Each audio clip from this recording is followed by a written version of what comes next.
Assalamualaikum warahmatullahi wabarakatuh. Perkenalkan, saya Hijrah Edumbela dari kelas A, Pendidikan Biologi. Nah, di sini saya akan menjelaskan materi tentang konsep eduwisata atau ekowisata dalam pembelajaran biologi.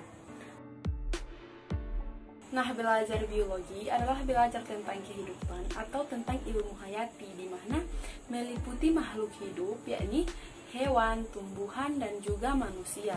Sedangkan untuk konsep eduwisata atau ekowisata itu sendiri adalah suatu bentuk wisata yang bertanggung jawab terhadap lingkungan yang akan didatanginya.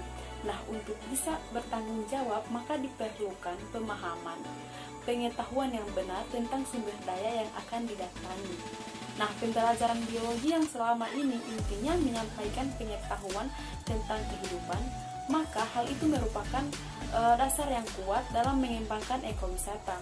Demikian juga untuk pengelolaan lingkungan, maka dalam pembelajaran biologi diperlukan suatu cara yang menarik serta selalu langsung melakukan praktek lapangan. Kemudian ada konsep dasar untuk ekowisata atau eduwisata. Nah, yang pertama itu ada naturbesit atau berbasiskan alam, di mana suatu keberhasilan pada lingkungan alam dengan fokus pada objek-objek biologis, fisik maupun budayanya. Dan ekowisata merupakan bagian atau keseluruhan alam itu sendiri, termasuk unsur-unsur budayanya. Nah, di sini konservasi sumber daya alam ini merupakan suatu hal yang mendasar, baik dalam perencanaan, pembangunan, dan manajemennya. Kemudian kedua ada ecologically sustainable atau berkelanjutan ekologis, di mana diharapkan di sini walaupun ada kegiatan ekowisata, tetapi semua fungsi lingkungan baik biologis, fisik maupun sosial tetap berjalan dengan baik. Kemudian yang ketiga ada environmentally edukatif atau pendidikan lingkungan. Nah, karakteristik dari pendidikan lingkungan merupakan unsur kunci yang membedakan mana ekowisata dengan berbagai bentuk wisata alam pada umumnya. Pendidikan lingkungan dan interpretasi adalah alat yang penting dalam menciptakan sesuatu yang menyenangkan dan bermakna. Yang keempat, bermanfaat untuk masyarakat lokal. Nah, kegiatan ekowisata dapat diharapkan terutama memberikan manfaat langsung maupun tidak langsung bagi masyarakat lokal. Nah, secara langsung itu masyarakat terlibat dalam berbagai bentuk pelayanan kepada wisatawan, penjualan kebutuhan wisatawan, penyewaan sarana, dan bisa menjadi interpreter dan sebagainya. Sedangkan manfaat tidak langsung, misalnya pengetahuan yang positif, dapat kita serap dari wisatawan dan bertambahnya wawasan dan hubungan yang baik antara wisatawan dengan pengelola. Yang kelima ada kepuasan terhadap wisatawan.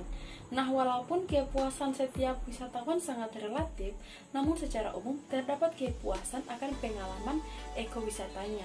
Nah, kepuasan akan dapat dicapai apabila sesuatu yang ditawarkan sesuai dengan kenyataan yang akan diperoleh oleh wisatawan.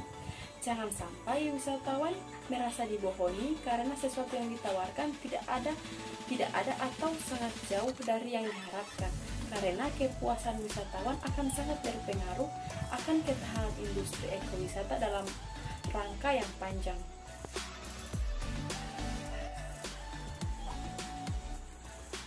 Kemudian ada pembelajaran biologi dalam menunjang ekowisata. Nah, orang yang mengikuti kegiatan ekowisata akan pulang penuh dengan makna apabila ketika melakukan ekowisata mendapatkan pemahaman tentang alam yang dikunjunginya dengan lengkap. Salah satu yang harus dikuasai untuk bisa menjelaskan adalah pengenalan jenis atau spesies, kemudian pengenalan morfologi, serta bagaimana kehidupan spesies itu sendiri. Adapun ilmu-ilmu tersebut sebenarnya bukan hal yang baru dalam pembelajaran biologi. Namun bagaimana pembelajaran itu menjadi menarik sehingga mahasiswa yang mengikutinya lebih mengerti. Yang terakhir ada implementasi pengembangan ekowisata atau eduwisata dalam pendidikan biologi. Nah, pendidikan biologi yang intinya belajar tentang kehidupan atau makhluk hidup serta keanekaragamannya merupakan inti dalam mengembangkan ekowisata. Karena ekowisata adalah berwisata secara bertanggung jawab untuk memahami alam, terutama alam hayati.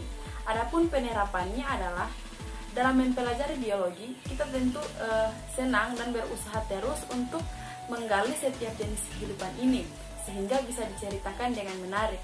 Misalnya, belajar tentang keanekaragaman jenis serangga, maka bentuk kekhasan atau yang spesial dari serangga itu diurai dalam bahasa yang mudah dan menarik. Demikian penjelasan dari saya tentang konsep ekowisata atau eduwisata dalam pembelajaran biologi. Lebih dan kurangnya saya mohon maaf. Wassalamualaikum warahmatullahi wabarakatuh.